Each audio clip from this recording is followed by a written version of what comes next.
Every woke student should be reading Thomas Sowell. In fact, every college student should be reading Thomas Sowell. Every high school student, every middle school student, especially that one of my favorites. I'm sure anyone who's listening to me has their own favorite, but I like Cosmic Quest for Justice. I rarely read a book more than once. I read a lot, but usually not more than once. And I read Cosmic Quest for Justice a couple of times. I should probably read it a third time, and a fourth time, and a fifth time, and then get everyone on college campuses across the country that I know to read that same book, because it's that great. Everyone needs to read Thomas Sowell to get a better understanding of the real world and not the fabricated world of people who exist on college campuses and never have to exist or never have to test their ideas against reality. Anyways, this is Konstantin Kisin or Kisin. I'm not sure how to say his name exactly. He does have a Substack you might want to check out, and he's got some great videos here. We'll check this. If you could force every woke university student to read one book that isn't yours, what would it be, and would they survive the experience? Did you say isn't mine? They're not yours. Bad question. No. So every single Thomas Sowell book, doesn't matter which order you start with. A Vision of the Anointed, Basic Economics, Social Justice, Fallacies. Okay, he made a good point there. Vision of the Anointed is definitely, that might be my favorite. I love that book too. I mean, that explains all the problems with leftist college professors on college campuses. Basic Economics is really good if you're not knowledgeable on economics. I mean, you might read it anyways. I've read tons of economic books, and I read that one way later, but it still has good info. Discrimination and Disparities. I mean, I've read a few of them. Any Thomas Sowell book, basically, because and Conflict of Visions is very good as well. That is a good one. But basically, all of the stuff that we've lived through and continue to live through has been happening for much longer, and very astute, educated people have been seeing it for much longer and describing it and explaining where it comes from. And Thomas Sowell is just absolutely brilliant on all of that. And one of the great things about his books is, in addition to learning about this stuff, when you read his books, you also learn about lots of other stuff that you didn't actually know about. So, for example, when he talks about, obviously one of the big challenges in our society is that it's immediately automatically assumed that anytime there is a disparity between the outcomes that different groups have, whether that's positive or negative, it's because of the way those groups are treated. And he just gives these basic anecdotes about certain things. For example, I don't know if you know this, but pretty much every single major brewery in the world, including Tsingtao, the Chinese brewery, was started by Germans. I went to China one time and had beer there, including Tsingtao. But yeah, the Germans migrated there. And not only that, a lot of them were Christians, like Christian monks creating these breweries. Right. Because groups and ethnic groups and cultural groups carry with them certain implicit knowledge of how to do certain things, and different racial groups are differently represented in different sports. So yes, of course, the obvious example is black people are overrepresented compared to the percentage of population in the NBA.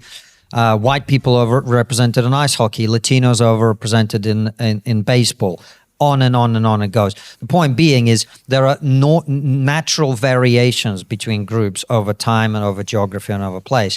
And so this very simplistic lens that we've applied in recent years doesn't work, not because we're ignorant of the discrimination that people experience, which does happen, but mainly because we're just not willing to admit that different people are culturally different. Yeah, there's certainly different types of knowledge that's available in different communities. And, I think in public education, they're pretty much only talking from the institutional side of things. And they don't talk about institutions like they're useful for facilitating maybe some aspects of society, or, using the legal system to protect contract law. No, they're talking about institutions in college like they're saviors. They can reinvent the human race or something. It's just weird. And they don't talk about cultural differences at all. If they're talking about culture, they're just accusing somebody of being a racist. I was going to say as a joke, Mein Kampf, and then I realized it would actually be quite good for some students to read that. So maybe Mein Kampf. That is a terrible book, and it is probably the most hateful book I've ever read, outside of maybe some of the books written by Karl Marx, because he was quite racist as well. But I was thinking about this just before, and I could have said lots of really wordy old world books that could have impressed people that I painstakingly got through them. But a modern book that I loved, it was only from about 5-10 years ago, that many of you will have read because it was so popular when it came out, and it's been made into a TV show, which is rubbish, which is A Gentleman in Moscow by Amor Towles. And A Gentleman in Moscow is about an aristocrat just before the Bolshevik Revolution who, this is not a spoiler, it's very early on, but he's put under hotel arrest in central Moscow because he was an aristocrat. And the only reason they don't do away with him, as they did to many other aristocrats, is because he is thought to have written a poem that was very nationalistic about the beauty of Mother Russia or some such thing. And every moment, almost a bit like a Wes Anderson movie, every little moment in the book shows beauty in how he eats, how he wakes up in the morning, how he does things. He just does them in these unbelievably beautiful, almost sort of clockworky ways. It's his own little struggle. It's his own little resistance. Just every day he wakes up and he resists the bureaucracy and the oppression of what the Bolsheviks were.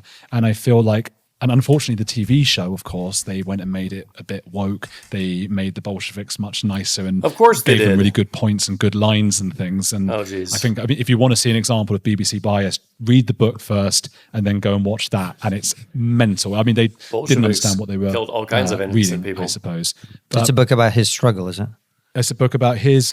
That's interesting. Let's go on to the next video. Understanding history means confronting uncomfortable truths, not rewriting them. And my goodness, has there been a lot of rewriting of uncomfortable truths in the education system. I think they got really, and it's happened probably throughout all of history, but I think that the leftists really became super confident in intentionally trying to rewrite history and manipulating young people due to the success of Howard Zinn's A People's History, which came out in 1980. I mean, Gulag Archipelago, it came out in 1973, and that convinced everyone that, it was like the final nail in the coffin for the Soviet Union, as some people say, as Jordan Peterson has said. So, in the 7 years yet later, Howard Zinn's A People's History comes out and tries to rebrand the West as evil, right? Try to rebrand Columbus as a villain, which is really not true, right? He was the, Bartolomé de las Casas actually referred to him as the protector of the Indians. And, that's what he was in his life. Yet they try to rebrand him as the ultimate villain because the communists needed an argument after they killed 100 million people. They needed to come up with new narratives, new fake narratives to convince people that they should try socialism one more time. And, even though those ideologies are completely ineffective. And they're continuously trying to rebrand history, trying to paint America as the bad guy, from Noam Chomsky to on America's far left to the Islamists that those same extreme leftists support. Michel Foucault supported the Iranian Revolution in 1979, which demolished rights for women in that country. And communists started it, right? Communists were the ones demolishing the previous regime, and then the Muslims came in and killed off all the communists, and then started what they have now in Iran to this day. So that's pretty unfortunate. But anyways, let's watch this video from Konstantin. Let's be very clear. The reason there is no slavery in the world today, there's a lot of slavery in the world today, but in the parts of the world where there's no slavery, is because the British Empire ended it. That's why there is no slavery. Listen to those laughs. Listen to those laughs. Those people have no idea about real history. They have no idea that the American Thomas Jefferson sent the Marines to Tripoli to stop North Africans from enslaving people of European ancestry, specifically Americans. All Americans. Not all Americans are European ancestry. I shouldn't say it that way. But to stop enslaving Americans all around, because they just banned the importation of slaves a couple of years before that, right? Jefferson was a huge advocate for that. No more enslavement of Africans, but Africans kept enslaving Americans. And then a couple of years after that, in 1809, the British launched the blockade of Africa, and that's effectively the end of the West African slave trade. Doesn't mean they didn't stop slavery in Africa. Let's remember, although there were maybe 10 to 12 million people taken out of West Africa, there were another 20 million taken out of Central Africa and another 8 to 10 million taken out of East Africa. So we're talking around 40 million people over a 1,400-year period. And furthermore, for all the slaves that were exported, there were still more than that within these regions because the African empires were enslaving so many people. That is, So, well, that's going to look, prompt the quite fact a few. that you are uneducated about history doesn't mean it's funny. So let me educate you now. Let me educate you now. Let me educate you now. I know that the woke narrative and the anti-Western narrative on hear you slavery. very well. Oh, you're not practicing free speech very well, are Sorry, you? let's- You're not practicing free speech very well, are you? We The will moment keep- I say we something will you keep- don't sorry, like, we have to you're keep not the responses practicing free within speech this very well, block. are you, sir? Thank you. I thought you were all about free speech. How about you let me finish my point? Let's Good. finish. Let's Now. finish the point, and then I'm going to. Now, And then I will the bring woke it to our narrative on-stage and the audience. anti-Western Thank you. narrative on slavery is Please hold there that- was no hold that. slavery, and then the British or the Americans came along and they started slavery. Slaves were the first good that were ever traded between human beings. Ever. They were the first good ever traded. Native Americans had slaves, Ottomans had slaves, African had slaves. Everybody had slaves. The reason there is no slavery in the West is the British Empire, having practiced slavery for a long time, like everybody else, ended it. Not only that, the British Empire Let's then keep spent within the a floor. tremendous We will- amount of we'll blood have an and opportunity treasure later, to Phil. force the Middle Eastern slave traders, with the trans-Saharan slave trade being much worse than the transatlantic I'm just slave gonna- trade. That's absolutely true. I mean, what happened to African men between Central Africa and by the time they got to the Middle East was horrific. Look it up if you want to have a bad day. But most of the men were killed, sadly. And again, blockade of Africa, 1809, and the British Empire starts hanging slave traders, starts impressing, which is the thing they complain about too. They would take the younger people that were working as sailors, right, just as a job, and then they would press them into service for the British. And people complain about that more than they complain about and they don't, which I think is crazy. It's like they're just reimagining history to complain about that. Like, what else are you going to do with these people, really? But the captains of ships, they would often hang them and then take the sailors. In terms of the number of people who were killed, Constantine, in let's terms bring of the in- way that they were let's treated, just bring in in Steve terms of for a how long it second. lasted, it was Let's- much worse. And we spent a let's tremendous wrap amount of that. blood and treasure to stop it. That's the true history of slavery. He's absolutely correct, and there's probably lots of people complaining about it. I mean, this guy comments on the Barbary slave trade here.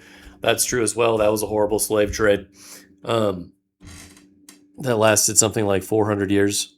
Yes, about 400 years. And then before that, let's remember, I probably said this in other videos a million times, but Muslims invaded Spain in 711 and weren't kicked out until 1492. And they engaged in every type of slavery, not just chattel slavery, but all the other types as well in Spain, and punished people in that way for an extremely long period of time. Once the Muslims were kicked out of Spain, there was still another 400 years of Barbary pirates invading European towns in the south and going up as far north as like Ireland and Iceland to enslave people. So it was a common thing for most of history. Here's the last video, another good one. The biggest lies aren't told by people. Sometimes they're built into institutions, right? Long march to the institutions. That's what the Marxists have been engaging in since the 60s. Repressive tolerance by Herbert Marcuse, pushing inequity and exclusion, even though they don't call it that, and their belief that only extreme left-wing opinions should be allowed to be spoken out loud. And they go in and they seem to manipulate every organization that they get into. If you've seen The Wire, you'll understand this. That's a popular TV show if you haven't seen it. When success is measured by the wrong incentives, reality gets distorted. Crime statistics, school results, economic growth. The same thing has happened with immigration. Instead of confronting the underlying state of the economy, we've relied on mass, low-wage immigration to maintain the appearance of growth. Did you ever watch The Wire? No. So The Wire is one of the best TV series ever. But one of the things they show is what happens when institutions have incentive structures set up in such a way that it misrepresents reality. So the police, for example, are incentivized to pretend that certain crimes are not as bad as they were, certain crimes didn't happen, etc. Teachers are incentivized to pretend that their students are doing better than, and so on and so forth. That's what's been happening on this issue. And that's why you have the levels of mass immigration that we've had, because the Treasury will say, well, we need these people to secure economic growth. Prime Minister, you don't want to go into the next election or, with the economy in recession. Well, the reality is the economy is in recession and has been for a long time, in my opinion. in the way that I would define it, right? Right. And the only way that that's been avoided, admitting that has been avoided, is by propping it up through mass low-skill, low-wage immigration. Did you ever watch The Wire? No. So All The right. Wire is one of Okay. the best TV. So I'm going to leave it there for today. Thanks if you stayed along for this entire video. Really appreciate that. If you could like, share, comment, it's a huge help. I mean, I'm sure you know how it goes. Everybody says the same things, but thanks for watching. Much appreciated.